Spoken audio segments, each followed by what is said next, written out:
So, first thing is, you guys know I kind of have this special place in my heart for freedom warriors, right? Anybody who's willing to go out there and fight for freedom excites me. And, I've had people on here like Callie Blackwell, who talk a lot about, medical independence and some of those things. And I met the guy that we're going to talk to tonight. I met when I was speaking at the Jim Gale event down in Florida.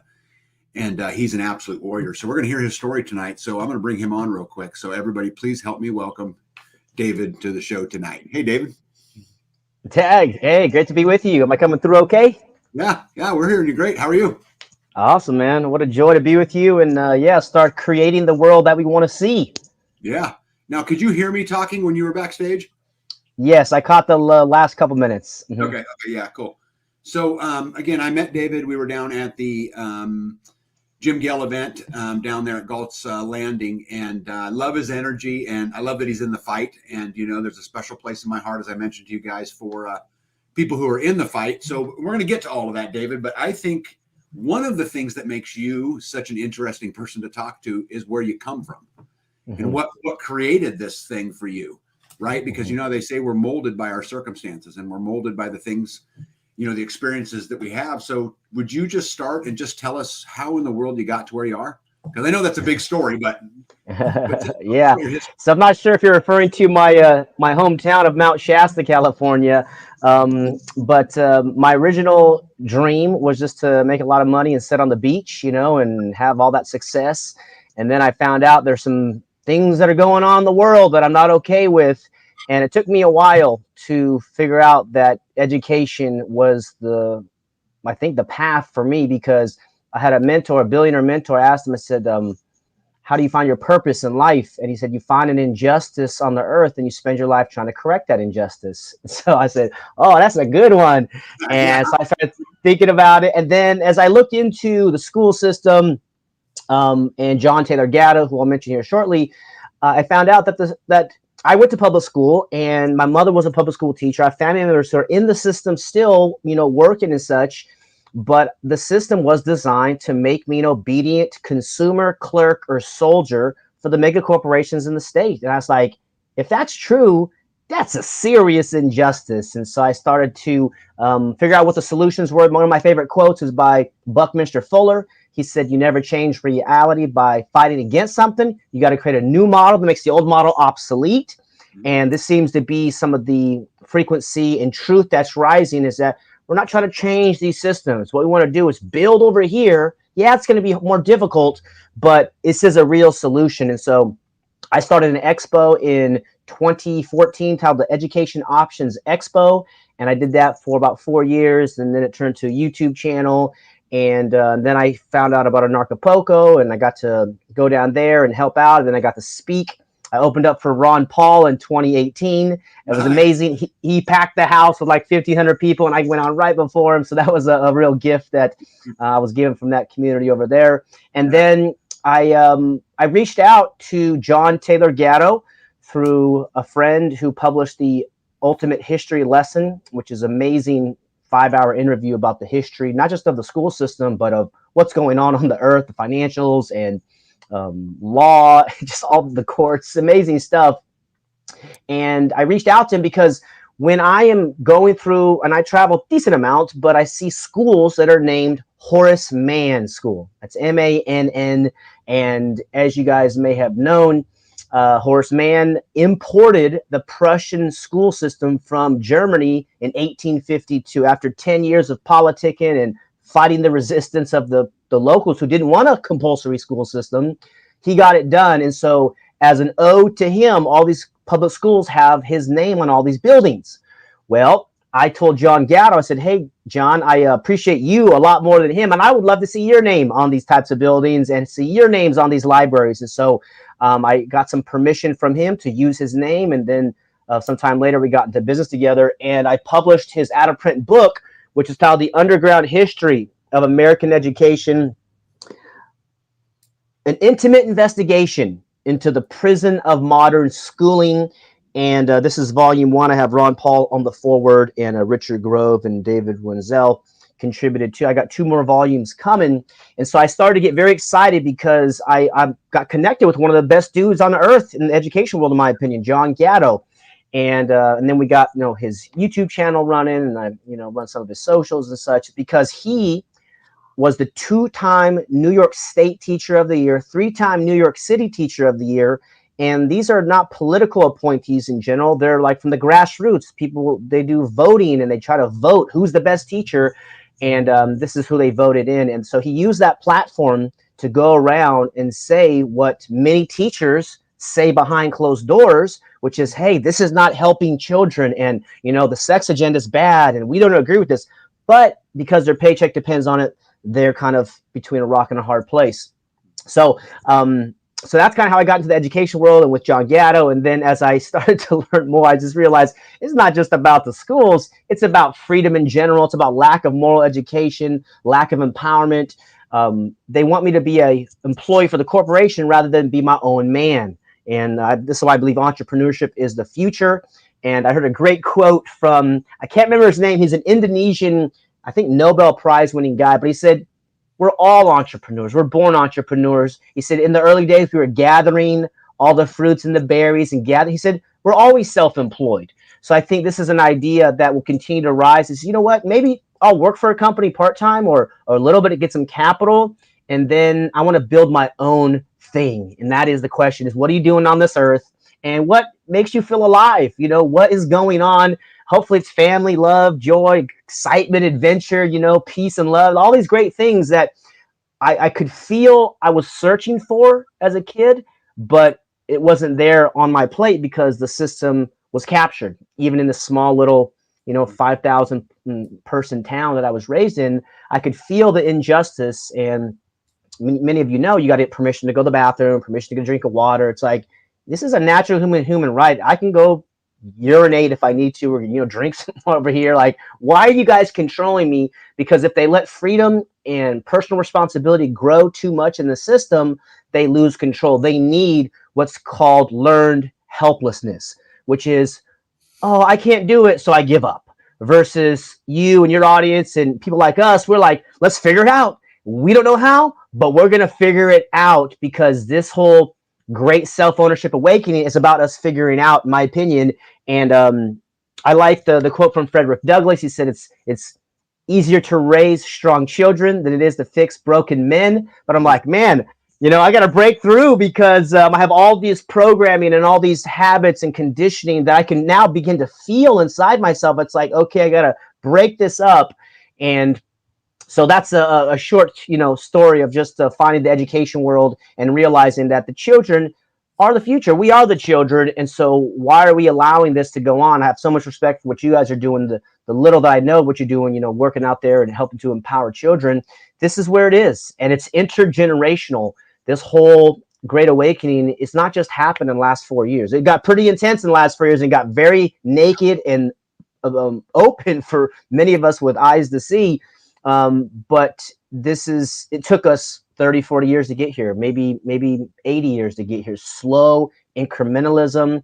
And it's like the boiling frogs analogy, right? And so now we're starting to come out. You're a visionary, Jim, some of my other friends are like, we see where we're going now. Now it's about building the community, building the tribe, as you call them, the crew and the mag. Great words we learned in our interview some time ago. So that's a quick background of it. And just a joy to be with you and kind of share some of these insights. Yeah, I think a lot of times the people that go and fight for freedom, Callie Blackwell, who I've had on my channel, she got in the fight because of tribulation that she had with her son having cancer. And, I got in the fight because I lost my career. And what got you in the fight, David? What got you in it? I think it was the documentary Freedom to Fascism by Aaron Russo. And it was about how the income tax is a complete farce and the roots of the Federal Reserve private banking system. And then he went on to talk about the RFID chip.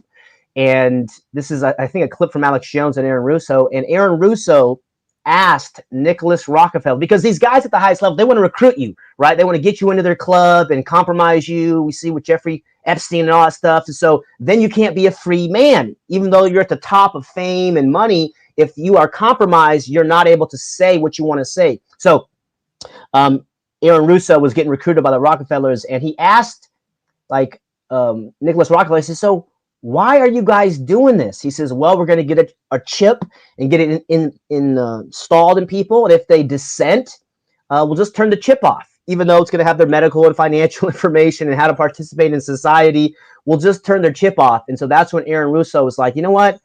I don't want to be on your guys' team. And he kind of parted ways with him. So that was the first one, I think, to help me question everything that I've been taught.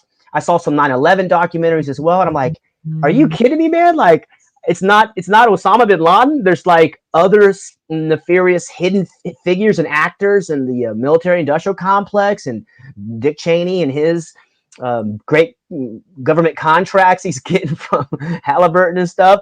I begin to incorporate, and this is one of the most helpful quotes from Socrates.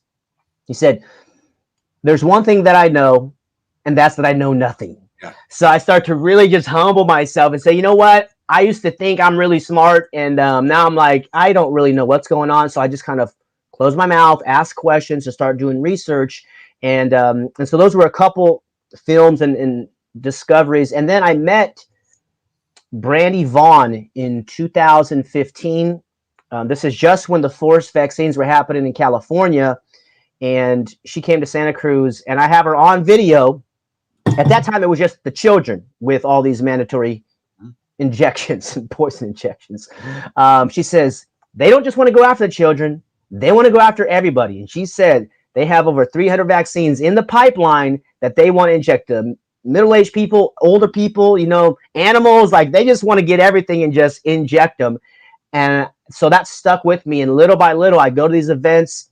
I was a big Ron Paul guy, and I'm like, I don't know if, national politics or even state politics is how I changed the world. So I started studying Gandhi and Martin Luther King and civil non-compliance and peaceful civil disobedience. And it seems like that's how, you get stuff done, is you stop participating and you stop complying and you organize. So, and then I just go to these events and I realize, where are the, high energy, positive freedom guys. And eventually I realized, oh, I'm one of them, and I think you're probably one of them, your community too. It's like, everybody's doing the best that they can, and they have the books and the logic, but ultimately I think there's an energetic spiritual thing.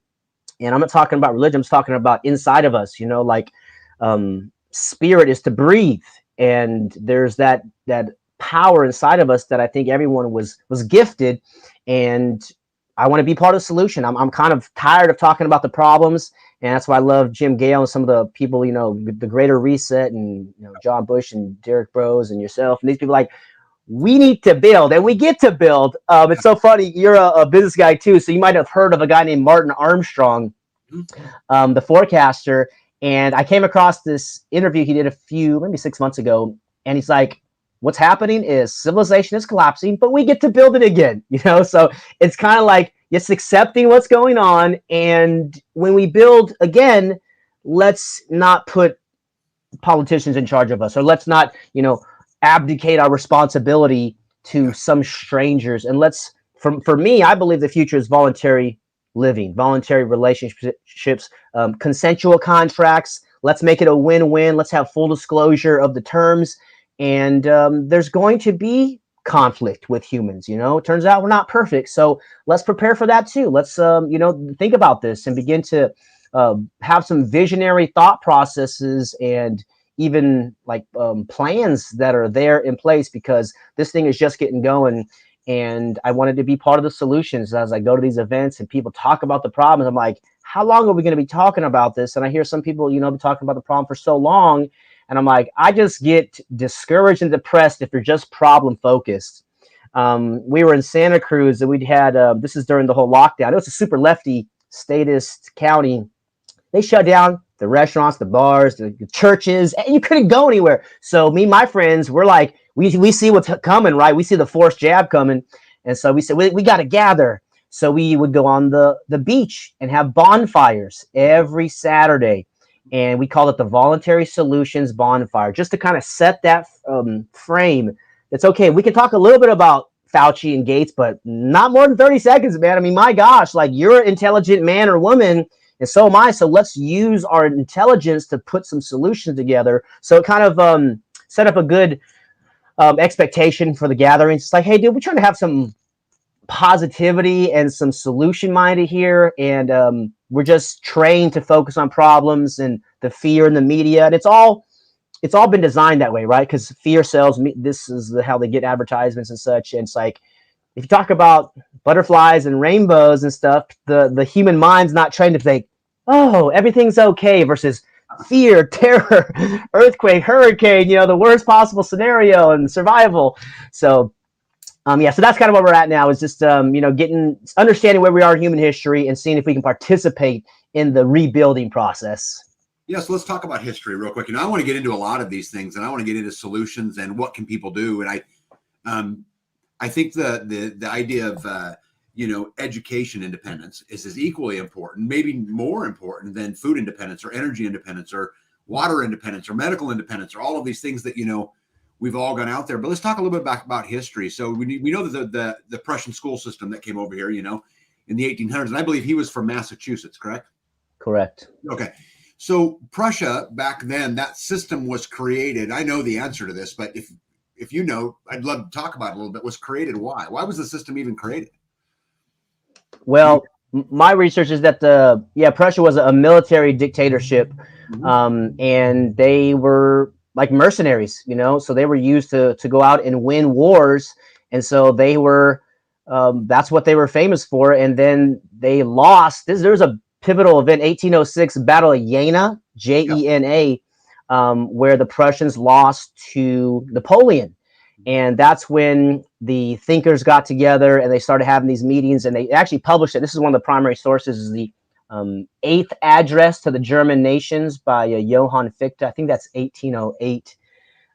But he basically said, we need a system of schooling where the students would never think of rebelling. In fact, we want to get rid of free will. He said that publicly. Yeah, it's so crazy to think that, because the way that I understand it, after they lost that battle, they wanted to create a better soldier in the end. Yeah, it was all about arms. It was all about war. It was all about conflict. And then, what would make the Massachusetts governor think that was a great idea to bring back to the States? Who knows? But he certainly did. And real quick, before I ask you some more questions, you are super involved in education today. I mean, it's your day job, right? Yep. Yeah, I do consulting. I'm principal of Valor Academy. I do early high school graduations. I'll do workshops throughout the country. I actually got an opportunity to speak in China about homeschooling, Mexico, Florida, Texas, Mississippi, anywhere where parents are gathering, because it's time to be honest about the schools. So I do consulting for homeschool curriculum solutions. I run a homeschool group on Facebook titled Homeschool Leader, over 3,000 members there. And I see myself in the child, and mostly it's the mom and dad's blockage, right? They're like, well, what about grades? And what about these things? These are all valid questions. But when you compare it to the sex curriculum and the forced jabs and even the transgender stuff going on in schools, in my opinion, the schools are metaphorically on fire. So we'll figure out all that stuff after we get your child out of the school system. But I understand, with two income families, and it's not easy. I realize there's a lot of fear from parents to remove their children from the main system. And so that's what I work on generally on a day-to-day basis. Yeah. So I think you bring up a good point. So what would you tell a set of parents who love their kids but are forced to be in a two income family and simply can't do it? What do they do? What kind of options do they have? Beautiful. So the first thing is, if you're in a two income family and this is the situation that you're in, okay, accept it, and then maybe make a 6-month plan, or maybe a 12-month, 18-month, 2-year plan, because the trajectory of these schools, I don't like to say this, but I think schools are going to either facilitate transgender surgeries very soon, or they're going to be in buildings next to these places. Because even in California, some of the conservative counties, they're already trying to hide the fact if a 10-year-old or a 11-year-old wants to change their name and they're Johnny, but they want to be Susie, then the teachers don't have to tell the parents, which is like,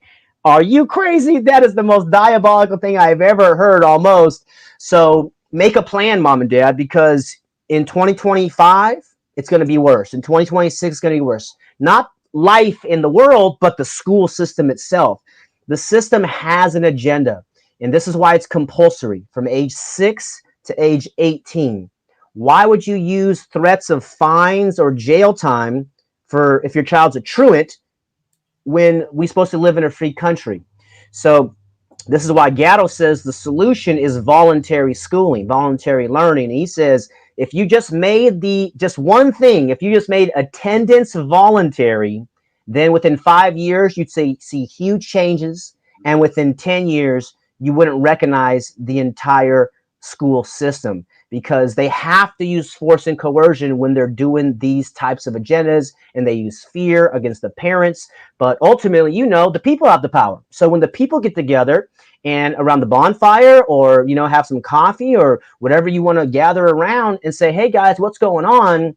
And what I start with is, mom and dad, you want to know the history of the school system. So I mentioned the John Gatto book. He's one of the key guys. Also, Charlotte Iserbyt wrote The Deliberate Dumbing Down of America. And then Anthony Sutton wrote how the Yale fraternity, Skull and Bones, also was very instrumental in creating the school system. So there's a lot of credible voices out there who see where the root is, because if the root's rotten, then the fruit's rotten. Okay, so that's the first part. Also, start redefining what is an education, what is schooling, and you got to start at the fundamentals. And so my definition of education is, an education is what you do to yourself to create a good life. And then this begs the question, what's a good life? And now we can have a real conversation. Like, what is a good life? What is a good man? What is a good woman? Like, these are real great conversations to have, because this is what we're looking for now. And then my definition of a schooling is what somebody else does to you for their own benefit. And this is why Gatto distinguished between them two. He said an education and a schooling are so far apart, they're not even related. But when people say the education system is wrong or bad, it's actually the school system. Because in my opinion, a truly educated person keeps learning until their last breath. This is a lifelong learning adventure that we're on. And to think that, I graduate high school or college, and you have the diploma or the degree, say, yeah, I'm finished. Well, if you go to the word commencement, right, you have a commencement ceremony, that means to begin. So because of all the unfun learning stuff happening in schools and colleges, we're like, oh, we're finally finished. But actually, that's when it really begins. So my philosophy is that teenagers can start learning right now. I graduate 14-year-olds, 15-year-olds, 16-year-olds, get them on to community college, get them on to apprenticeships, get them on to starting their own businesses, get them on to starting their own job, and get into the world, because this device is the most revolutionary learning device we've ever heard of, or should I say transformational, empowering device, the internet. And of course, with all things, it's good and bad, but you have access to information. We're no longer ruled by the newspapers, television, and radio. Now we have podcasts. Now we have live type of interview kind of conversations and YouTube and Rumble and all these things. So now we have so much information, we don't know what to do.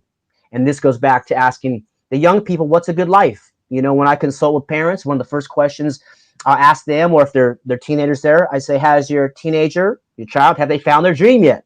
Or are they still looking for the dream? Most likely everybody's still looking. Maybe that's the first time they ever heard that question. But nobody asked me that till I was like 21. And I mentioned I just want to make a lot of money. And it's like, because that's what I'm taught. That's what money's success. And we can redefine success in this conversation later. But that's another conversation to have too, because if it's only money, these guys are printing money. So I think we're being called to a higher way of being. And I'll just give you the definition of success I like from Coach John Wooden. He says, success is peace of mind, which is a direct result in self-satisfaction in knowing you made the effort to become your best. Meaning, if you try your best sincerely, how can anybody fault you for that? Forget the grades, forget all these things. In your heart, if you tried your best and you really put the effort, then you know if you really are succeeding or not. And this goes back to self-assessment, self-knowledge, self-awareness. These are the real tenets of education. So American Roots is going to help me ask actually my next question that I had for you. So American Roots Farm, she is an educator. And we're very, very, very good friends. And she says the one thing I have heard from parents is they do not think that they're capable of teaching their kids. It's a shame when the truth is they can teach their kids and so much more. So what advice would you give an educator who's been in 10 years, 15 years, 20 years, whatever it is, super frustrated with what's going on in the education system, but super dependent on obviously keeping their job, as you mentioned earlier? How do we activate them? What would you say to them, David? So to teachers that are in the system that see what's going on, again, I would say put together a plan, do some research. I participated in a school starting course from the Alternative Education Resource Organization. It was school starters course, and that would really help me. So you can find out what is your school going to be about. I found out, Tag, that there's a school in England that's completely voluntary. It's been around for 100+ years. Titled Summerhill. Yeah, and they made a documentary about it. And if you type in Summerhill 2008 on YouTube, you'll see this amazing film. Here's how the school works. It's K-12. It is a boarding school, so whatever that's worth, but it's a great film. So you show up and they say, welcome to Summerhill. Here's optional classes. If you don't want to take these optional classes, no problem. We have 10 acres of land. We have a bike ramp in the front. We got musical instruments in the barn. There's a tree house up there, and go play and go be a kid. And so they see from the first maybe 3 or 4 years, play. And then 10, 11, 12, they start to look around. They see their peers who are 13, 14, 15, and they're actually getting serious. And they're like, well, what are you guys doing? And so this natural curiosity, this natural love of learning that we're all born with begins to grow and begins to become like a fire inside them of curiosity, instead of what the government school, which is forced coercion, and it puts out that fire of love of learning. So that's what I would first start, is watch that film. And then there's actually voluntary schools in the US titled Sudbury Schools. I think they've been around for 50, 60 years now. There's Acton Academy in the last, I think, 12, 15 years. They've been doing really well. So there's all these different models out there for teachers. If you really want to keep working with children, then I invite you to consider starting your own school. So as I did this, and I did my expo, and I mentioned my YouTube channel, Education Options TV, I started like, okay, I like this about this school, or I don't like this about that school. And then I met the founder of the school called Beach High School in Santa Cruz, and he's graduating these teenagers. And that's why I said, okay, that's the model that I like. And so the two concepts for my school, which is Valor Academy, the first concept is that the world is the classroom. And the second concept is that anything and anybody you can learn from can be a teacher. So to the great question of American Roots Farm, which was, well, parents don't feel qualified to teach. And I agree. That's something that I come up to against also. Like, man, I did bad in school. I wasn't good in reading or English or math. I feel I can't do it. Not a problem. Now it's not about you being the resource. It's about being resourceful. And if you join my Facebook group, I have 20 free curriculum on there. One of them is the question curriculum. And so this is where in public schools, the children are not encouraged to ask questions because God bless the teachers, they have 5 classes with 30 students. They're trying to classroom manage. You can't ask questions. Or the curriculum. When are we going to need this? Shut up. Like they got to maintain the energy for their peace of mind as teachers, right? The system has just funneled all these kids in them. So questions are discouraged. But in real life, like when we're living, questions are welcome, because if you ask a really good question, you almost get half of the answer in the question itself.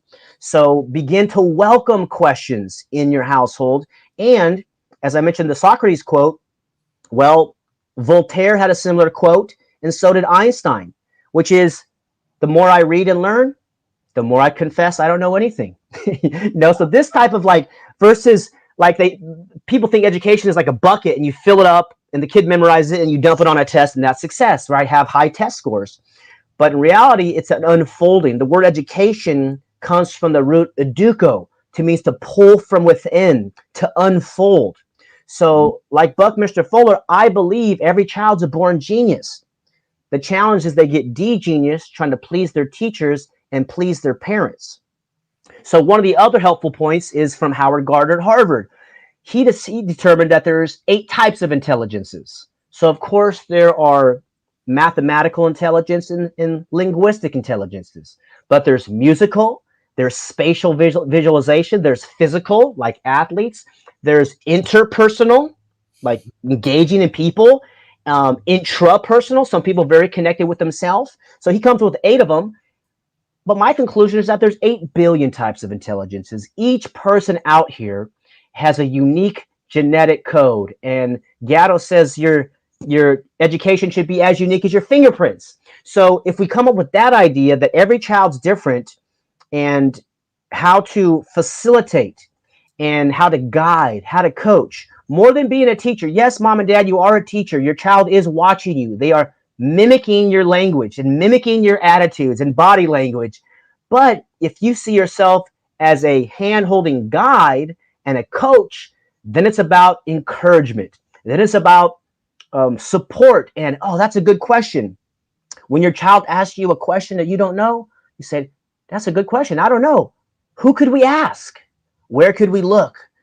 And you start to get them thinking, you know what? It's not about memorizing answers. It's about being resourceful and saying, where can I go? And you start to have this guide of thinking that you're like, I can do it. Even though I don't know how to get to my goal or dream, I can do it because I can figure it out. So that's the self-confidence that homeschooling I see engenders in so many children, self-directed learning engenders. And I want to mention one of the something related to that. There's a guy named Sugata Mitra, and he won this great TED Talk award. Must have been 15 years ago by now. He's famous for putting a computer in a wall, an exterior wall in the slum in India, and didn't provide any instructions to this computer connected to the internet in India slums. And he observed it. It was a scientific experience. And he said within like 3 months, the kids are not only surfing the internet, they're speaking broken English. And then I think he said within 6 or 8 months, the children are now searching on the internet. How can I get a faster server, a faster processor for this computer? This computer's too slow. So he proved that you don't need that particular teacher saying, hey, there's what you need to do. But he has a technique which was called the grandmother method. And the grandmother is not the teacher or really a facilitator. She's just like an encourager. She would come over and she would ask the children, oh, children, what are you doing? And the children would say, oh, this is what we're doing, and go off. And she says, wow, that's exciting. And that's basically what her role was. Her role was to inquire, to compliment sincerely, and to let them know, hey, you know, you guys are doing some really interesting stuff over here. And just to have that adult figure peering over their shoulder and saying, oh, this is good, Grandma? Cool. You know, just that little bit of positive emphasis helped them so much.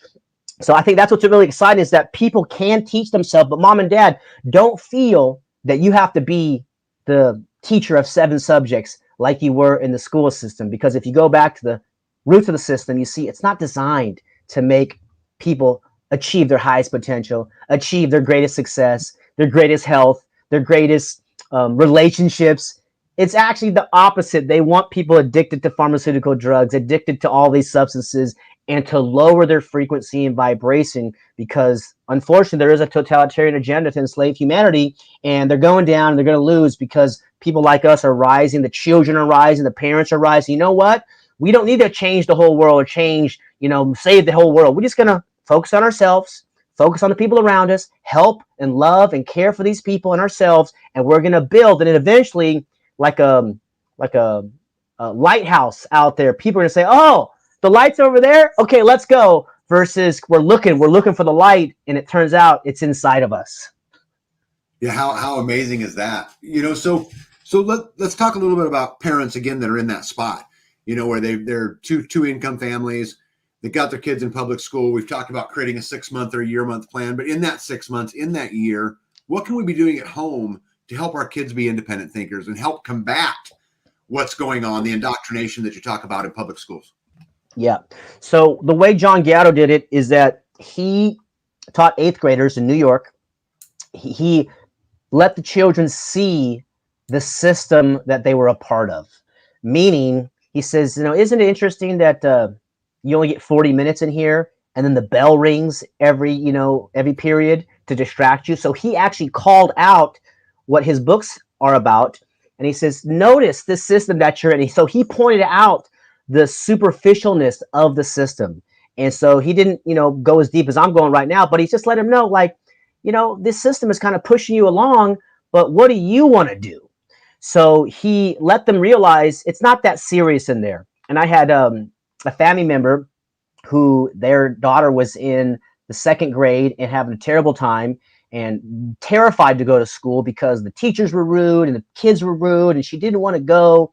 And I said, well, let's try to see if they can change, and maybe put you somewhere else. So I came back and I said, so this is about a year later. I said, so how's school? And she says, it's great.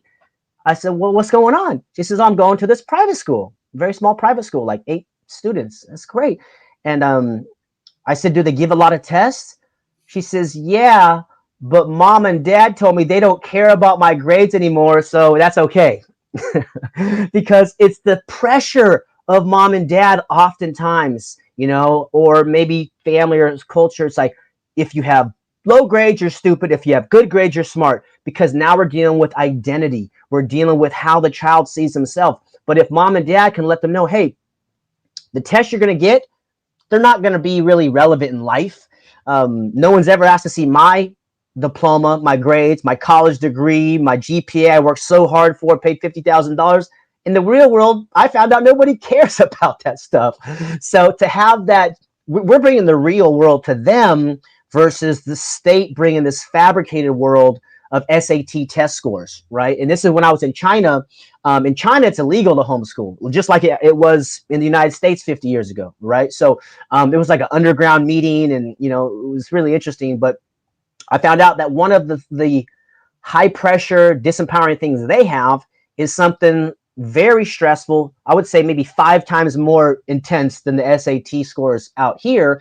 And it's so intense, by the time the child's like 17 or 18 years old, they say, you got to pass this test. And if you don't pass this test, your life is ruined effectively, right? Like everything's banking on it. You got to do good. And they put so much pressure on this one test for the future of their life at they're 18 years old that they have a high percentage of teenagers that commit suicide if they don't have a high grade. So that's all made up pressure. That's all made up stress. There's 2 urgencies in life, and one is when you're bleeding and one is when you can't breathe. Okay, these are real emergencies, they're real urgencies. But if your child gets a low test score on a test forced upon them, they're going to be totally okay. So the phases that I give parents for the homeschooling is there's 4 phases. One is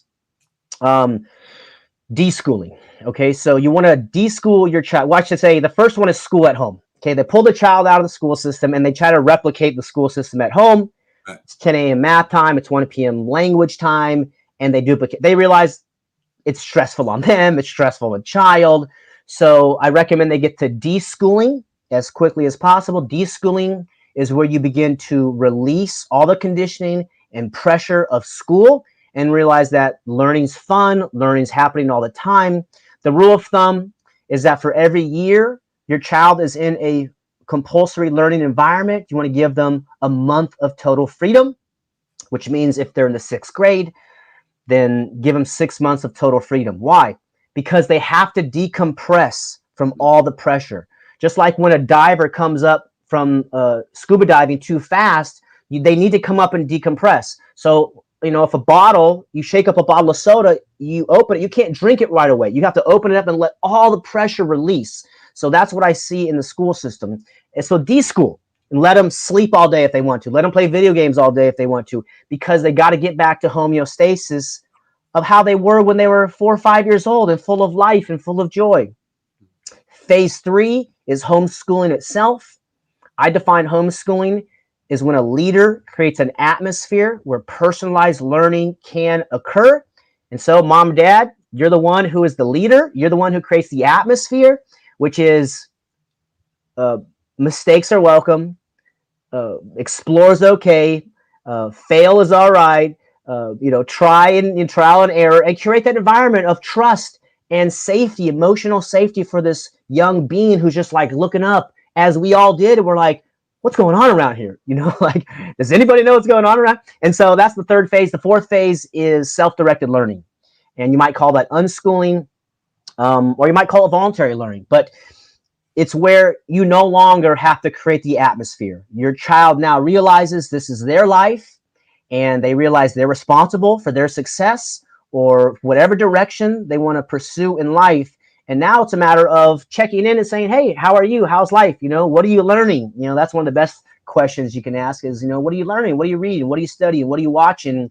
And begin to plant those seeds. So those are the 4 phases that I see parents go through. And I try to get them to deschooling as quick as possible, to homeschooling, and then to unschooling, and to differentiate between school at home and homeschooling itself, because learning is actually very exciting. Reading is actually very fun. When you find an author that you like, when you find a topic that you're interested in, you can't be stopped. You cannot be stopped once you really love it.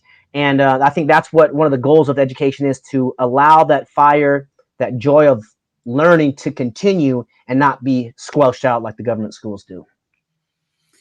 Yeah, this is so interesting. There's several points that you wrote down there that I think make total sense to me, and I can apply into my own life, which is amazing. Real quick, so we talked about what the parents can do.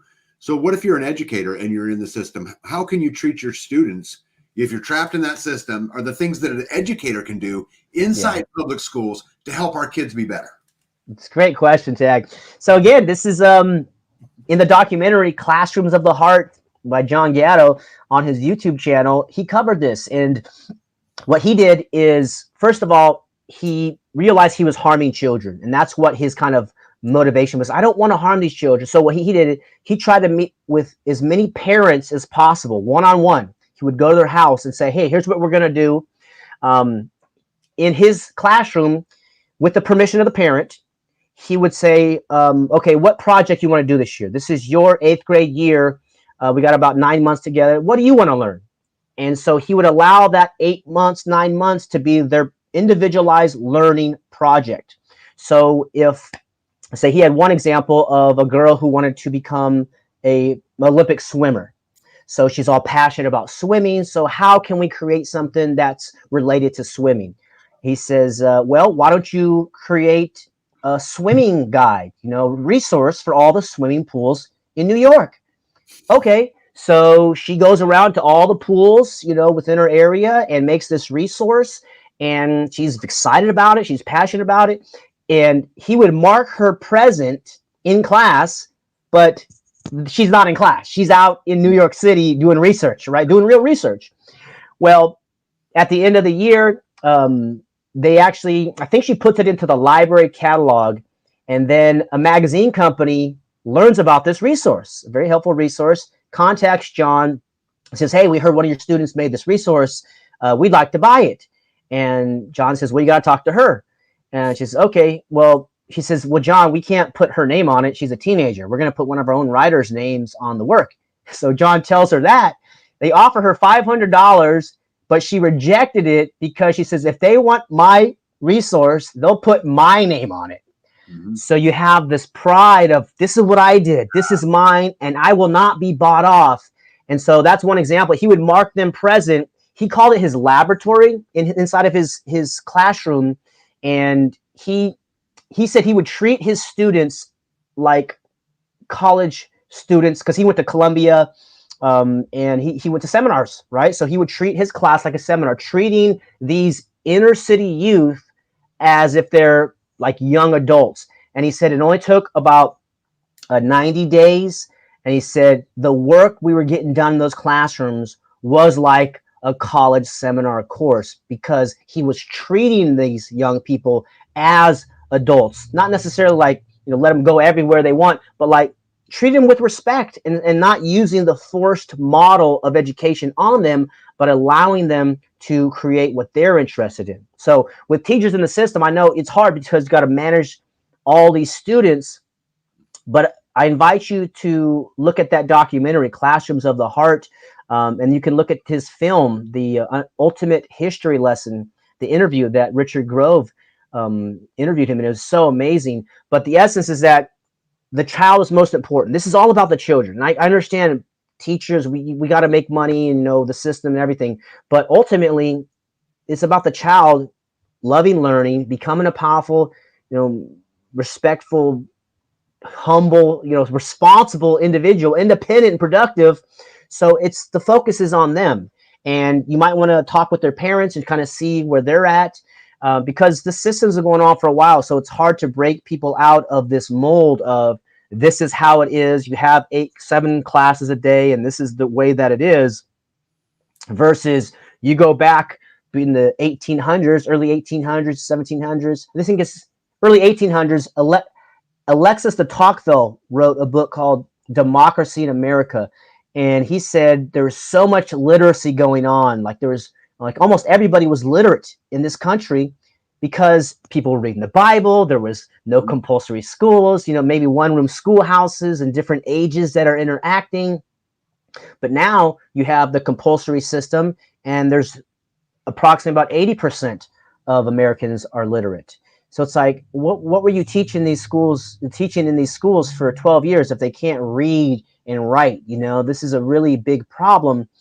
And so anyways, it's just so interesting to look at the history and see that the religious freedom and probably having the conversations at the dinner table, and discussing and lively debates when it wasn't forced. And now you have so much homework going on. Imagine you have 7 hours of work per day, and then you got an hour, 2 hours of homework per night. I mean, I can see how students are becoming hateful towards the system, and then mom and dad become the enforcer because now you're getting bad grades.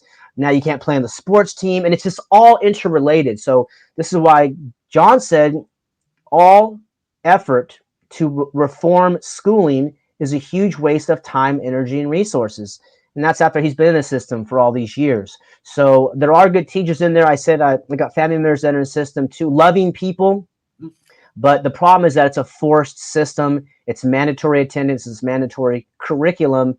And that's not natural. There's no mandates in life other than the school system and jail. So consider the voluntary learning aspect of it. Yeah, I think the one thing I would, I think, challenge that a little bit, and let's have this, is the one thing I've always disagreed with homeschooling, and there's one point that I've always kind of held that said, man, I just don't like that, is that all we save is our own kids. Right? And if we're going to take this world back and create a place, not just for my kids, but for everybody's kids and for everybody's grandkids, if I just pull everything internally and handle it all internally, what about the other kids? What do we do about it? Mm-hmm. Yeah.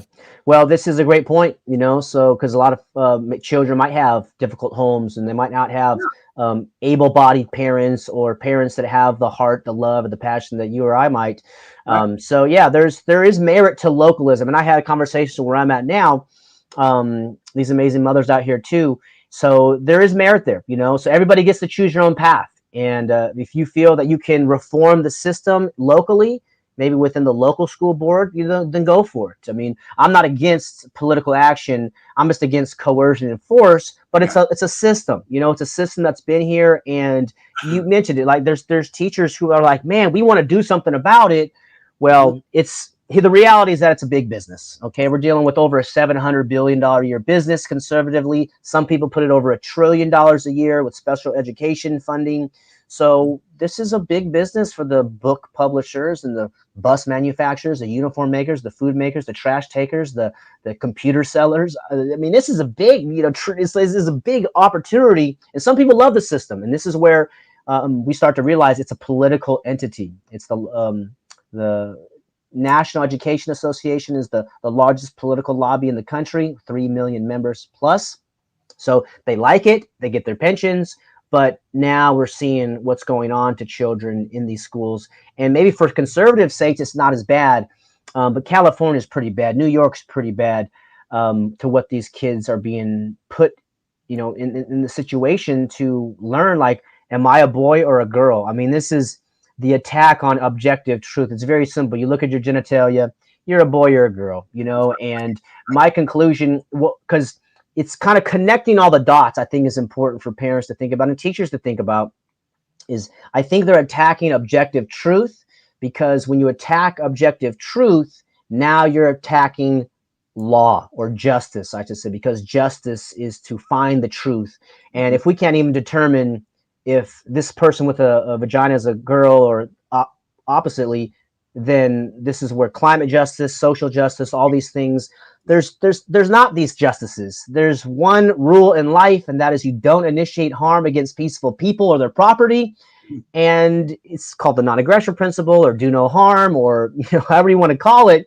Yeah. But it's very simple. But then these corporations and the financial opportunities get in here, and again, to understand their position, hey, we all want to make a lot of money.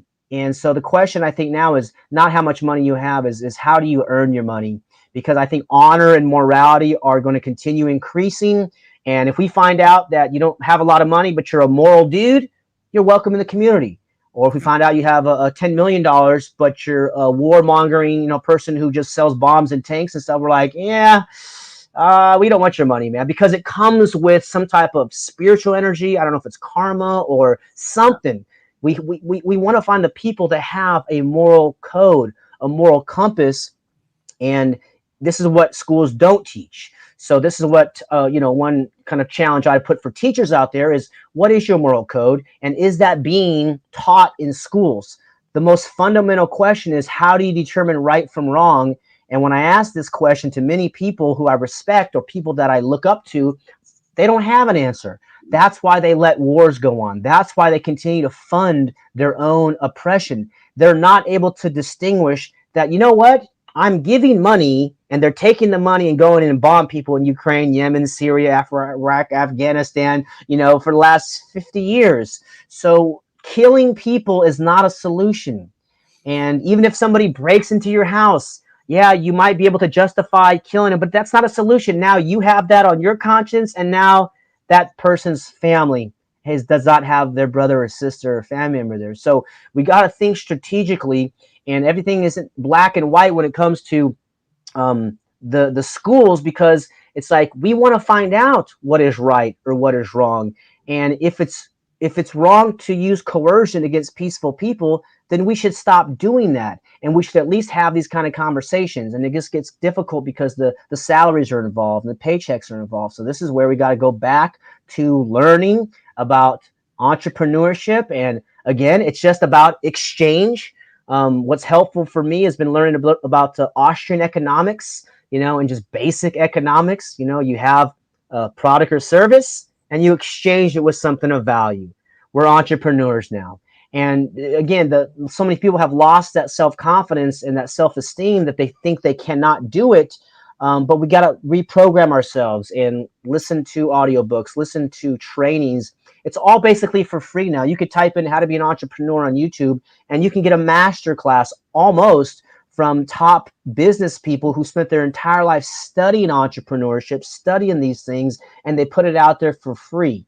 So this is, again, it's tough for the people that are in the system, but if you feel empowered doing local action, I appreciate it. I've gone to the school board meetings a couple of times. I speak my truth over there.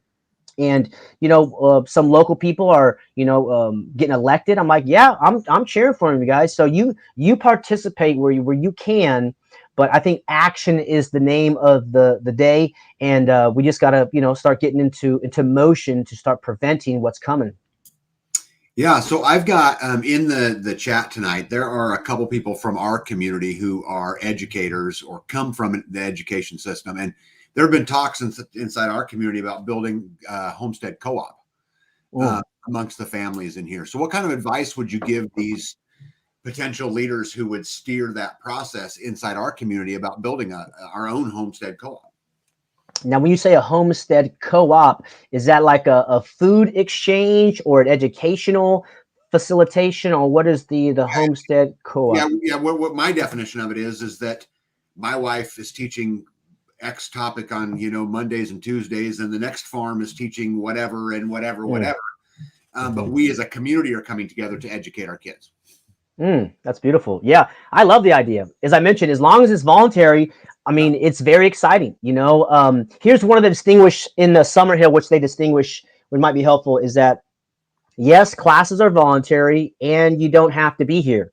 But if you sign up for class and you choose to come here, participate and be engaged. So that way, it's like because if you're in a room full of people that want to be there, it's such good energy, Oh, yeah. like people are because I'm learning some homesteading stuff myself, and I'm asking questions, and I'm just like, oh yeah, we're sharing ideas, not for grades, not for credits, not for something later, for now. So in that co-op, I would put something in there about like, hey, if you sign up, here's what you're committing to, so make it a contract, make it an agreement, and have, even if they're young people, it could be a 1-page agreement. Hey, I sign up for this, and this is what I agree to. So they can begin to practice their sovereign ability or their self-ownership ability. Says, yes, I'm signing up for this, or no, I'm not going to sign up for that, or whatever, because everything's a negotiation in the real world. And if we put it in a contract, now we make it a win-win. But I love the idea of a homeschool co-op. I think that's going to really take off. I know, I think Jim's working on something down there, but I think a lot of people are realizing, you know what? And this is what I'm really realizing personally. This is my second year. This is my third year with the garden. And I'm like, this is hard, man. Like, you got pests, you got the water, you've been doing it for so long. So it's like, man, I want to get up to tags level. But there is this process, and I want to share some of the discoveries I had about this, because it's always like, I wish I would have been taught this in school. Mm-hmm. But if they would have taught me how to grow my own food, raise my own chickens, create my own black soil, have my own food, why am I going to go spend money on their cheeseburger? Why am I going to go buy their Doritos and their Pepsi? So I'm like, oh my gosh. So this is why the school system is such a critical part for the corporate domination, is if they have independent thinkers, they can't control independent thinkers. If they have people who are dependent on the system, as I am to a degree now with the grocery stores, I'm like, oh man, this is a problem. When they were locking us out in Santa Cruz because we didn't have masks on, I'm like, I can see this getting really bad. And I think that's what's going to happen. They're going to try with the CBDC and the digital ID. I saw Bill Gates say something. He said, if you don't have a digital ID, you're not going to be able to participate in society. And I said, great, Bill. I don't want to participate in your society, because I'm building my own community, my own relationships with people over here. And we believe in freedom of choice. We believe in honor. We believe in human dignity. And we don't want to be part of your global totalitarian thing that you guys are, feeling like you're going to get this utopia and have victory. And I think that's an important part to realize. The school system is a key part. So I love the homeschool co-op idea. I think it will be successful. And if you make it voluntary, put some contracts in there, and I think it's going to succeed. I think people are starting to really realize this is what time it is, and we got to learn this stuff, especially young people who find this stuff so fascinating and like to get dirty. Yeah. So isn't there requirements though via law that the kids have to be able to X, Y, and Z? I mean, so isn't there if we're going to make it successful, how do we stop them? I'm just going to say it the blunt way. How do we stop them from coming in and saying, we got to take your kids because you're not providing for them the things they need? Yep. So now you're talking with the real power. It would be organized. So in California, I don't know about Kansas or other places, they do mandate that from age 6 to age 18, your child must be getting an education. This is what they say. And they use threats of fines up to $2,000 and I want to say like 5 days in jail. I mean, they use a lot of terror in the education code out here. And ultimately, it's about drawing a line in the sand and saying, you know what, these are our children. I mean, as Gatto said, he says, could there be a more radical idea than handing your children over to total strangers to work on their mind without your supervision for 12 years? So it's basically calling out the absurdity and immorality of a forced schooling system. And as I think you mentioned, or Jim, like, we got to video record these people. And we don't believe in violence unless in self-defense. But even, like I said, hurting people is not a good solution. We want to raise the frequency. As Jesus said, love your enemies. And anybody can love you if you love them. But when you start loving other people with agape love, I think something changes inside of them. And I realize that people are doing this for money. They're doing this for your job. And I understand that. My mom was taught for 10 years, special education in the school system. But if your job requires you to hurt peaceful people, you got to quit. So you might consider organizing and preparing for that day where they come and you have something in place, because they don't have all the resources to attack your school. Literally, if you have 12 courageous adults or families, maybe it's even 8 families, and you lock arms and you say, we're going to build this little school, this learning center, right? You can call it different names as well, right? I learned out here, California, if you call it a school, it's under one jurisdiction. And if you call it a learning center, for like just extracurricular type stuff, it's under another jurisdiction. And all we're trying to do is have a building, gather, people that want to learn, gather people with knowledge that want to facilitate. But the Declaration of Independence wasn't a petition for freedom. It was a declaration. And if you haven't read that document, I invite you, mothers and fathers and teachers, to read that, tonight. It's not a long document, and it declares your freedom. We're not asking for our freedom. I believe we're all sons and daughters of the Almighty One Creator, whatever you believe, Muslim, Judaism, Christianity, or nothing at all. That's not my concern. My concern is I'm connected to Source. In fact, I believe my body is a temple, and I'm starting to realize it now, that this is the sacred thing which I was given. Napoleon Hill has a great prayer that he said. He was the author of Think and Grow Rich. He said, God, please help me to better use all the wealth that you gave to me at birth, which is right here in this body. And one of the ways I help parents and people remember how valuable you are is I ask them, I say, how much do you value your eyesight? If I gave you $1 million, would you sell me your eyeballs? No. If I gave you $10 million, would you sell me your, no. $1 billion, no. If I gave you all the money in the world, would you pluck out your eyeballs and hand them over to me? It's like, no. We like to see. We like flowers and seeing our family members and smiles. You can't buy that. So what that means is that you're already the wealthiest person on the earth. You're already a billionaire, a trillionaire in what God or Source, nature gave to you at birth. So this is what's rising, in my opinion, is that we're starting to remember how valuable this life is, how special and unique and beautiful it is to be in this body, to have this kind of conversations and to exchange and to eat raspberries and strawberries and, smell flowers and swim. One of my favorite things to do is swim in the lake on a hot day. I don't know why. I just love doing that. And there's nothing in the world that I would sell out where I couldn't do that. So we're already wealthy. We're already blessed. We're already fortunate. And the people around us, they don't know how blessed and fortunate they are. So they're coming and they're telling us we have to do all these things. Well, when we were doing the beach bonfires in Santa Cruz, what we did, and the reason I got targeted, our community did, is because we were not participating. I'll tell you one story. This was early in the pandemic. We had about 15 of us on the beach, and we had a bonfire. We had some beers, and it's about 10:30, and 4 sheriffs roll up, and there might have been 5. It's all on video, but they come up and they say, so who's going to take responsibility for the fire? You can't have that. And who's going to take responsibility for the alcohol? You can't have that. Okay. And we all stayed silent. We all stood there in silence. And then he says, okay, all you guys want to be, charged for this? All right, give me your IDs. He asked for our identification, and all of us just stood there in silence and looked at him for like 10 seconds, 20 seconds.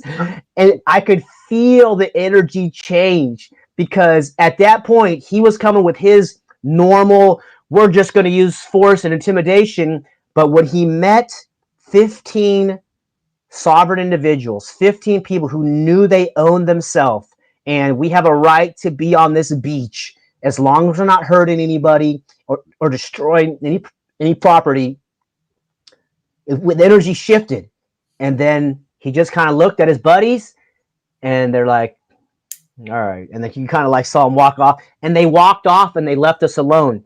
And that happened multiple times, because they would come up and they would harass us, and we would live stream it like this before I was shadow banned on Facebook. And they say, again, you gotta turn put the fire out, or this. And we say, Is this your beach? No. Who does the beach belong to? The beach belongs to the people. Excellent. We're one of the people. And so are you. Why don't you take off your uniform and just join us and have a good time? We said, this beach was here long before your organization was even created, buddy. And so we kind of came with this energy of establishing, like, we're not, we know who we are, which is we are sons and daughters of the Creator. And we're understanding where we are in human history, which is we're evolving from the monarchy, what used to be, I'm the head of the church, head of the state. You, if I disagree with you, off with your head. And then we evolved to the constitutional republic or statism. And now the constitutional republic has turned totalitarian dictatorship also. And now it's evolving towards voluntarism, or I call it voluntary living, which is we're all equal in our human worth. And no one's allowed to force us to do anything. So now this is like natural rights, natural law, which we knew about in the Declaration of Independence. But again, we didn't learn about this in school. So this is why information war and propaganda is so effective, is that if you don't know who you are, then any dictator can come just tell you who you are and what's going on. But if you make a community, you join a community, and you start to look around, and you're like, you know what? I respect you. I honor you as a human being, as a soul, as a spirit, like this, something like that.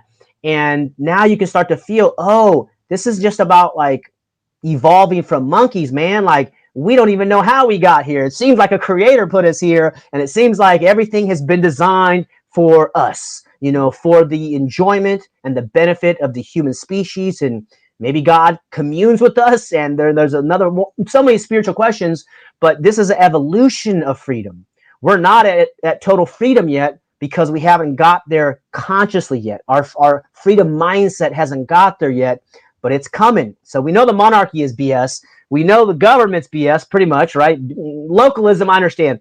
But like national states, pretty out of control. But eventually it's going to get to the point where I believe it's going to be decentralized villages, like kind of like some of the stuff you're doing and some of the stuff's going on out here, beginning phases where we're going to have these villages or groups or communities. I think Balaji calls them the network state, but we're going to figure out who to do commerce with. We're going to figure out who can help us with medicine and health. And if some group or some individual is bringing violence or aggression, we will just stop them and ostracize them, share the information and say, hey, this is a predator over here, and this is his past of what he's done, and here's the videos of it. And, then if you see a video of someone being violent, you don't need to go to court. It's like, okay, this guy's a thug, we're going to stay away from him. But I think it's going to be this individual kind of network community, because humanity wants to win. Humanity wants to survive and thrive. And these predators who have been building this for some generations, they controlled the mind and the media for so long. And now the last 25 years, the internet has changed the whole game for these guys. And so they're losing control of it all. And I believe we're going to come through this very powerfully, but they might try to pull some really dark shenanigans, because what do you do if you've been ruined for, 200 years or something, and now all of a sudden you're going to lose your money power, your media power? A snake backed up into the corner can be a pretty dangerous thing. So we want to, I think, stay away from the urban areas as much as possible if we can. But most importantly is the people. Get around good people, and then to have these kind of conversations about what's really going on. And let's promote peace, let's promote voluntary solutions, voluntary interactions. It's so obvious and so simple. This is another reason why I believe we're going to succeed, because any idiot can complicate a matter, but it takes a real genius to simplify one. And I think that's what's happening, is we're finally getting to the point where it's like independent food, water, energy. I think, I love your ungovernable scorecard. I looked at that before I jumped on the call, because like, that's so cool. I was like, man, you had your Excel genius guy down or create that. That was so amazing. But it's like so complicated in some ways, but then it's very simple. And it's like, here's the thing, 4 or 5, 6 bullet points. This is where we're at. And if we just focus on these things, we're going to win. And as much as we try to persuade our neighbors, our friends, our family, whoever else. I think we just got to build it, and then they will come, and then we can share with them, hey, here's what's working for us. But in terms of education, I think education is the critical part, and it's lifelong, and to allow parents to facilitate the love of that learning, and for teachers to understand, yeah, you can make local changes. There's nothing wrong with that.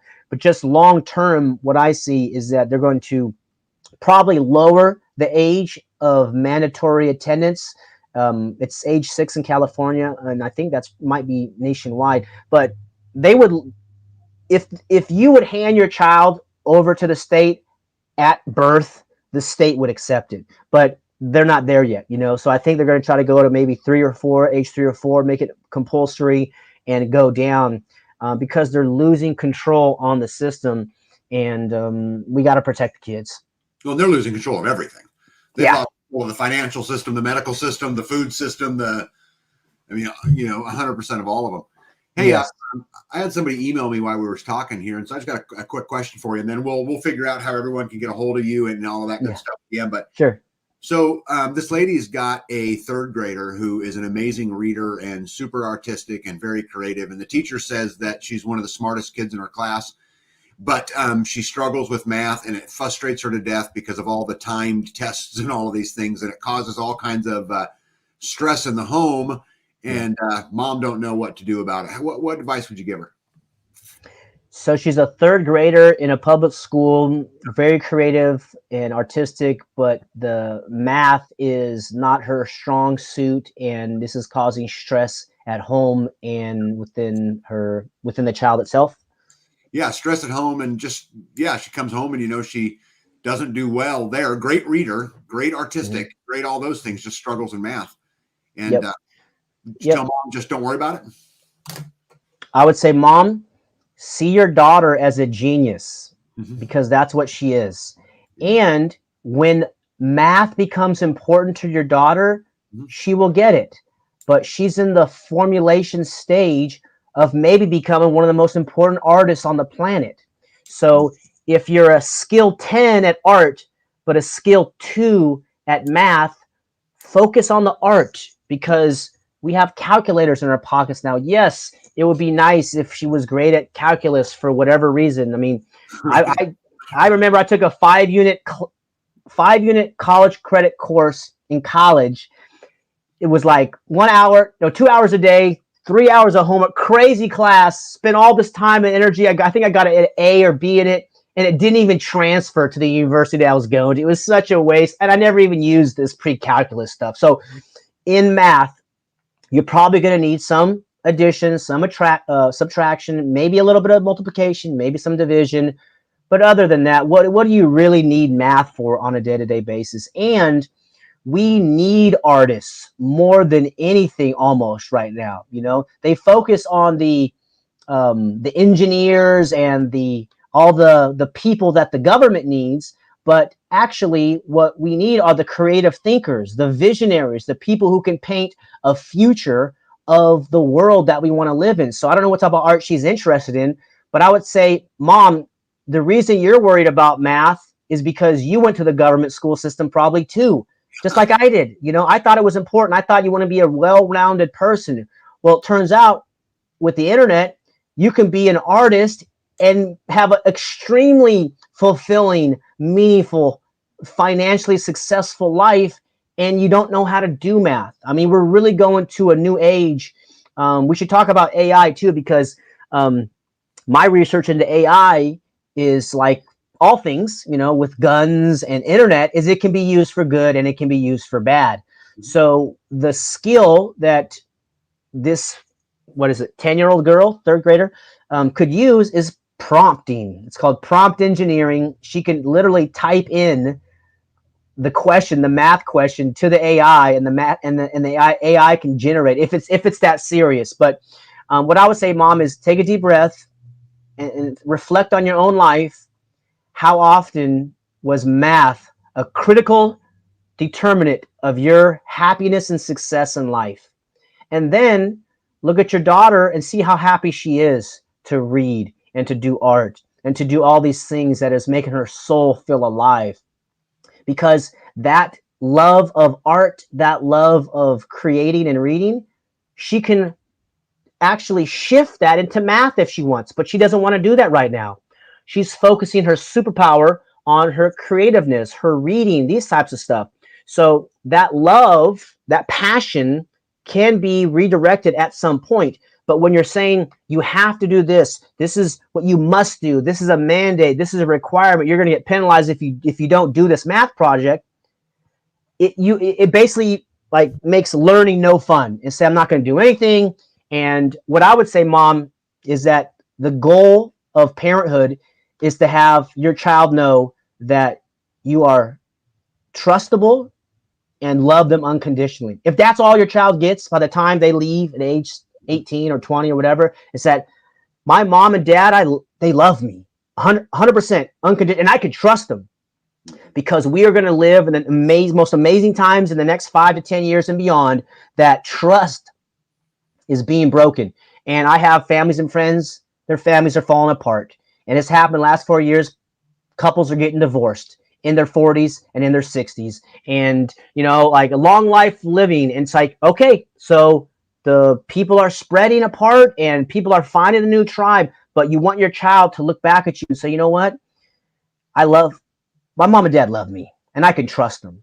But if you're using coercion and intimidation against your child looks up at him and is like, I thought you're supposed to love me. I was spanked as a child and my mom would spank me. And, oh, this hurts me more than it hurts you. I say, how is that working? Well, now I understand.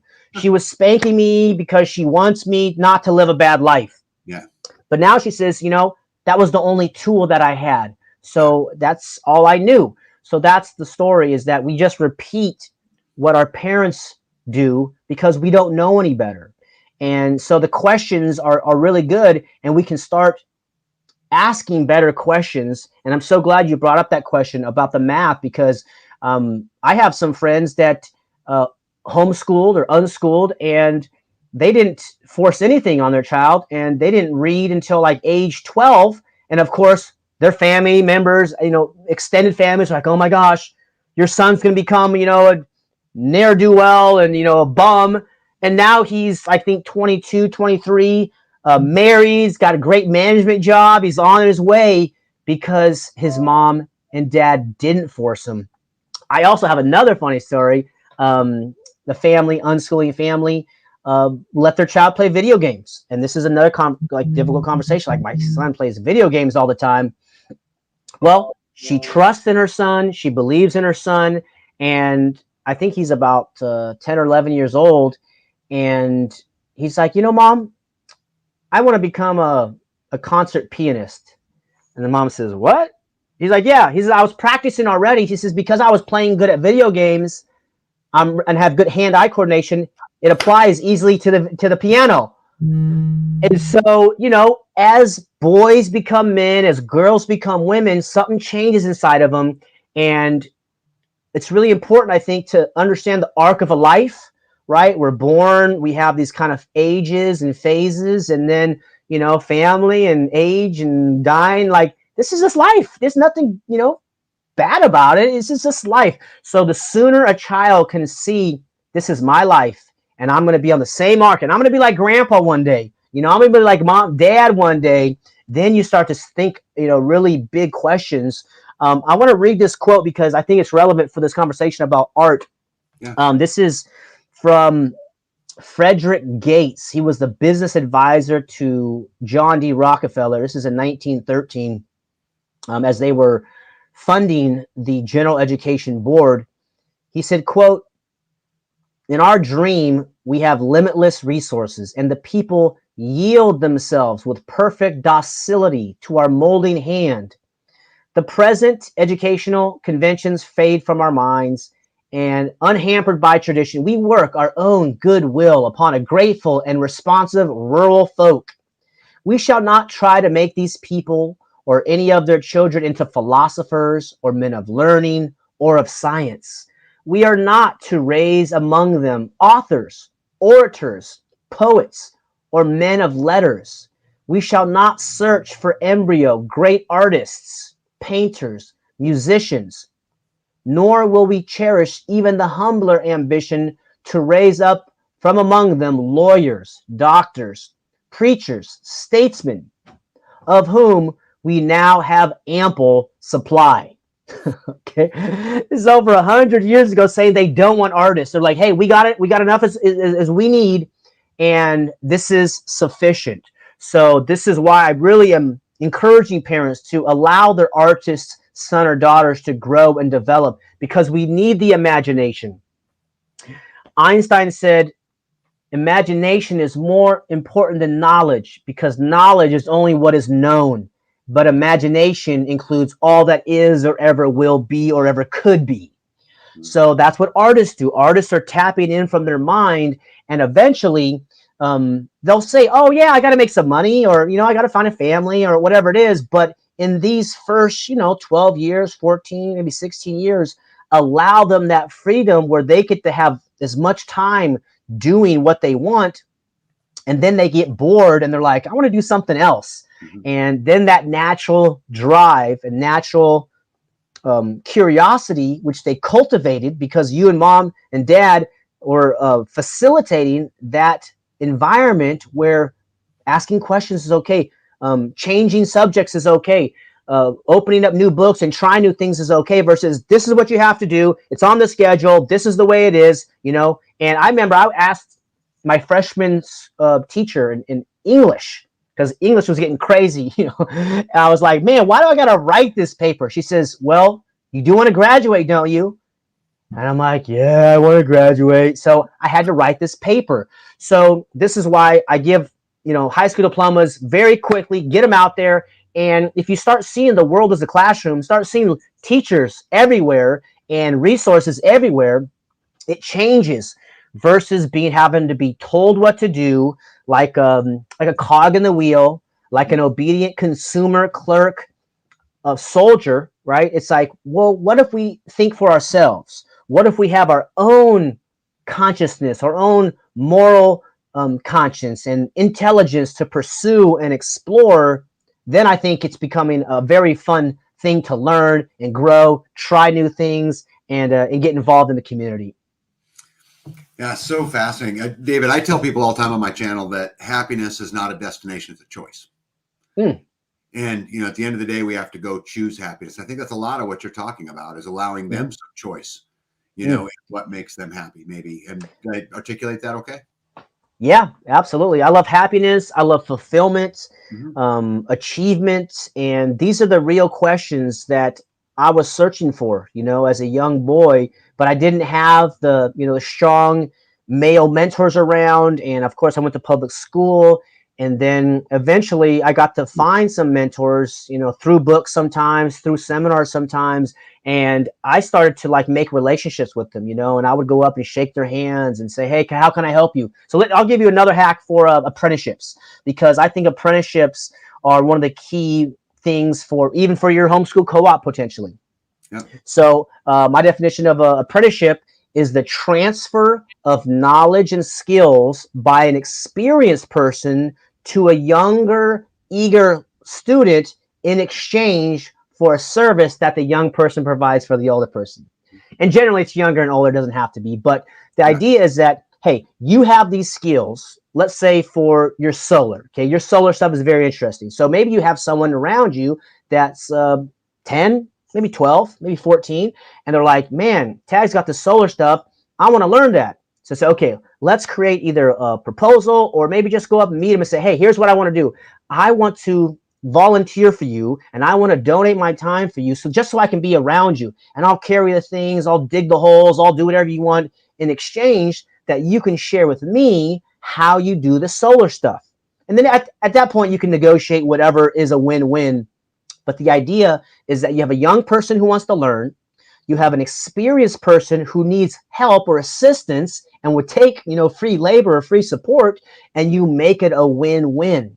And so this is the idea of software development, architecture, computers, health, nutrition. I mean, all these things, music. There's all these proven paths of apprenticeship that are essentially free. Now, back in the old days, let's say you were a cobbler, you wouldn't take on an apprentice for free because a lot of times these guys were flaky and they would leave, right? You didn't have, he was a complete stranger, so they would pay you, hundreds, thousands of dollars for a 3-year apprenticeship or a 5-year or something like that. And eventually you would go through their apprenticeship program and they say, yes, I'm a cobbler. Okay, who was your master or who was your teacher? Oh, it was, John Jones. Oh, okay, he's got a good reputation. Okay, so you can repair our shoes over here. And then he gets to start his own business because he went through that apprenticeship process, that approval process, that credibility, a building process. And again, this is where colleges and universities kind of got in between. And they're like, if we can convince the world that they need a college degree to succeed, then we're going to collect what, $20,000 to $50,000 a year for 4 or 5 years, and then we can put them in debt in perpetuity, and their college debt's no longer erasable, right? You can't go file bankruptcy and have your college debt. I mean, these guys have thought this out very deeply, and this is why I get very passionate about it, because it's like, wow, this is a personal thing that they did, for me and my family and people around me. So to find the solution, I think apprenticeships is one of them, that you can get that win-win, especially in the community. I mean, because you want to build a strong community and have intergenerational impact in your intentional neighborhoods. It's like, okay, well, we're looking for let's say an herbalist apprenticeship, or we're looking for a solar or a house building or a water guy or whatever it is. And then that can be some kind of conversation you have in your homesteading co-op, where it's like, hey, we have this expert, he's looking for somebody, and then he can take some applications and begin to learn, or they can see who wants to learn these skills, and then why should you be the apprentice? So you can see how you make it a win-win, and it's basically not going to cost very much money at all. Yeah. How amazing. David, before we go here tonight, we've been at this about an hour and a half. I tell the people all the time, on my channel, things like, what did you do outside your bubble, outside your homestead, outside your own individual life? What'd you do this year to spread freedom? What did you actually do? How did you go get in the fight? And so for everybody that's listening tonight, David's in the fight and he's doing it every day. And he's a freedom warrior who I respect. And there's not many chances we actually get to sit and have conversations with those who are in the fight. As Teddy Roosevelt once said, that the credit belongs to the man who's actually in the arena. And David, sir, you're in the arena, and I respect you a lot for that. Thank you. Tell these people how they get a hold of you. First, we want to support you. We're going to go ahead over and we're going to make sure we subscribe to your channels and all those things. So give us the rundown. How do we support David Rodriguez? Yes. So firstly, if you want to help you graduate your son or daughter, you can email me at info@thevaloracademy.com. You see some of my other links at the Linktree/David James Rodriguez. And that's probably the best place, the Linktree. You'll see some of the interviews and some of the things I've done on there. The Homeschool Leader Facebook group is free. I'll be launching some type of training here, hopefully in the next month or two. And because this is in the preparation period for the fall, I know you guys are thinking in the spring for the fall, but then you can take a look at the valoracademy.com and see the graduation process. But the Linktree is probably the best place. I have another group called Voluntary Living on Facebook. This is kind of similar to what Tag's doing, but just to facilitate and curate some content because it's intergenerational. And that's one reason we can take a deep breath, a sigh of relief that we didn't just get here in the last few years. It's been a buildup. So we also get the opportunity to have some intergenerational freedom solutions. I think empowering the children is one of the best ways to do that. The Linktree or Linktree/David James Rodriguez is probably the best place right now. I'm not sure if my davidjamesrodriguez.com goes there. And then, take a look at some of the stuff we have, in those platforms. There's a Telegram as well. And reach out and info@thevaloracademy.com. Yeah, well, you got a couple of YouTube channels too, don't you? Oh, yes. Oh, yeah. Freedom Lover Show and John Taylor Gatto. Education Options TV is one that probably you find a lot of good content. You'll see some old speeches on there from the expos. Very powerful. That channel, we put a lot of heart and time into. I'm working on another show, which we've made about 9 episodes titled Voluntary Living. I think that's going to be the phrase moving forward because, again, focusing on solutions. It's like, well, like, what's the solution? It's like voluntary living. This is something that excites me. It's empowering for the individual because it encompasses all things: voluntary learning, voluntary business, voluntary health, all the things that I see the future.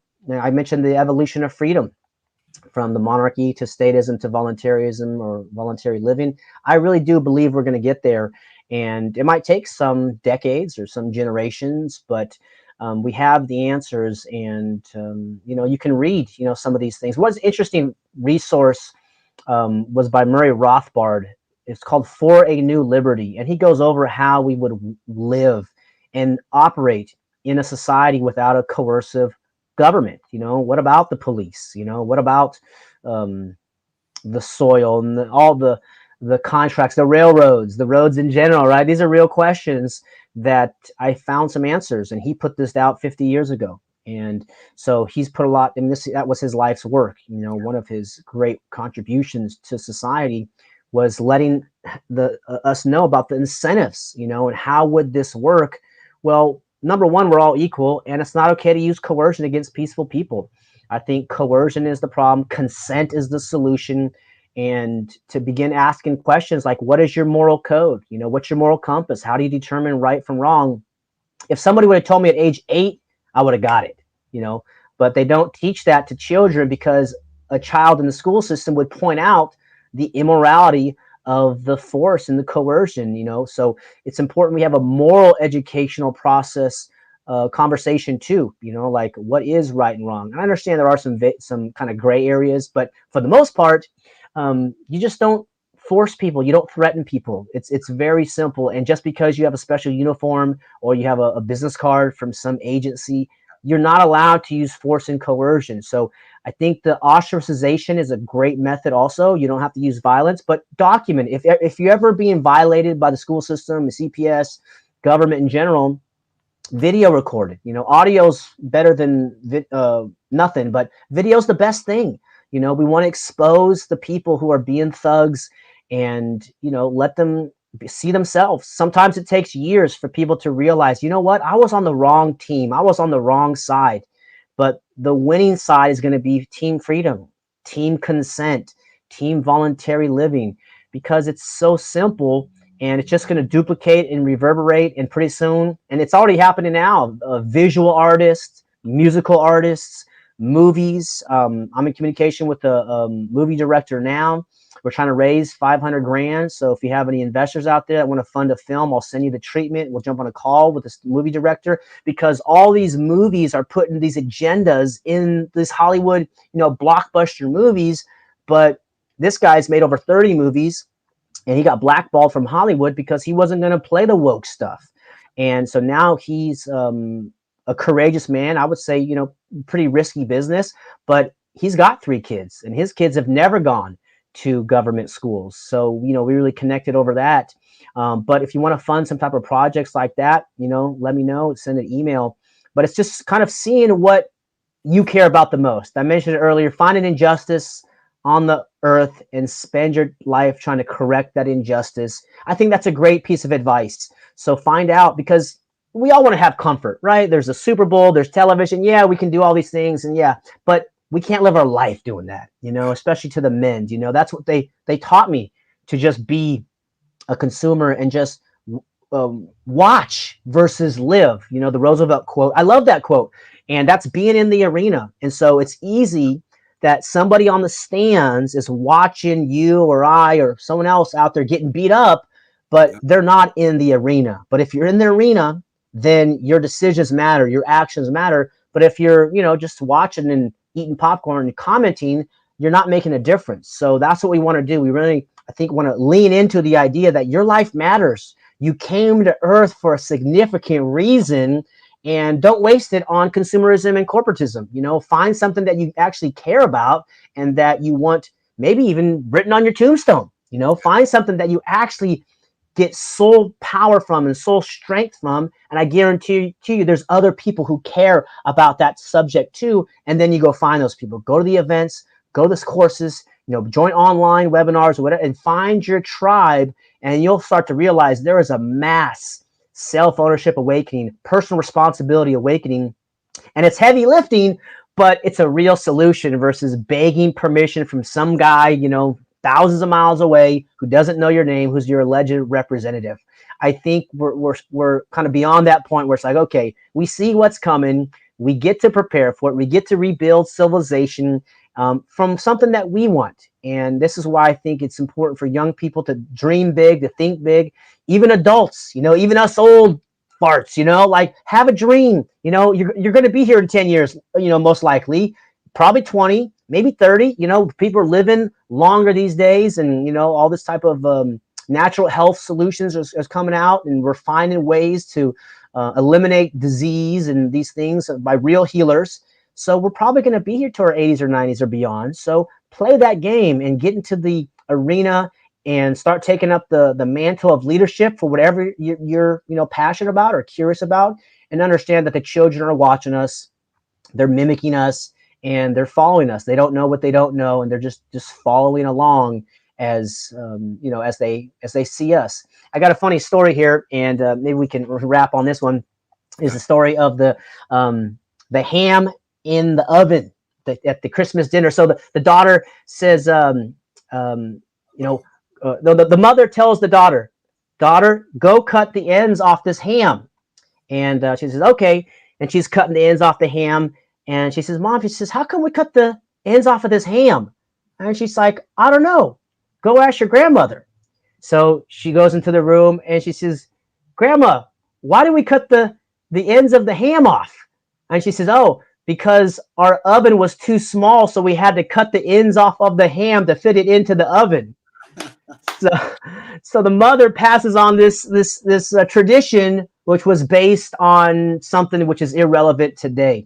So there's all these traditions that have been passed on, and we're starting to realize this is useful and this is not. So what can we do to help usefulness and goodness and truth and honor and integrity and peace and morality continue? Because you, Tag, are a light. I'm a light. The listeners here, you guys are a light, and we're going to get through this. But we just got to realize where we are in the game, in the history of humanity, in the freedom awakening, because it's probably the most exciting time to be alive. So choose something that's exciting for you and be the light, be the example, be the leader, and link up, find us online, join us, because whatever the next event is, we'll be there. I'm going to be at the Exit and Build Land Summit in Texas. And I'll probably be at Jim Gale's event next November as well. So this is what it takes, find the events that are fun. I know you have an event. Is your event in summer or the fall? We have two here in Kansas. We have the two events that go on. One, this will be coming up the first week in May, and then the next one will be in September. We have two here every year. Yeah, awesome. Hopefully I can, come out there and meet your community, Tag. I mean, I'm so inspired by what you're doing as well. Such a strong leader and a caring man to see what's going on and to not force the jab on your employees, man. A lot of respect for you, brother. A lot of respect for the people that are standing up for what's right. And at some point we get to choose a mountain that we dedicate our life to, and, choose it now rather than later, and find something that you value, that you cherish, and put yourself in front of that, because that time is coming, and we're going to get through it. It's going to be beautiful, but we're all going to be tested, I feel, and we're going to, be put to the limits, and we don't have to do it by ourselves, but we can do it today by learning and applying, empowering the children. And this is, just a beautiful time to chat with you, Tag, and look forward to doing it again and seeing all the cool things you're up to. But yeah, for the people who want to reach out, go ahead. Yeah, well, I was thinking that maybe what we could do next is I'll get Callie Blackwell on, who's a freedom warrior from a medical perspective, and maybe Jim Gale from a food perspective. And we'll get David Rodriguez on from an education perspective. We'll bring someone on from the financial freedom perspective, and we'll just have ourselves a freedom roundtable. That sounds like fun. That sounds beautiful, man. All these systems that are being exposed and going down, and have some luminaries, visionaries out there that are painting the future and showing a path forward. I would be honored to join you in that. Yeah. Hey, I will absolutely make that happen. I talked to Jim this morning a little bit and yesterday a little bit. So I'll put something together and we'll do a roundtable on taking it back. Awesome, man. I can't wait for it. All right, guys. Hey, David, cool. Thank you for coming on, and everybody, thank you for being here tonight. And I will see you guys tomorrow on our live at 9:00. See you, everybody. Good night.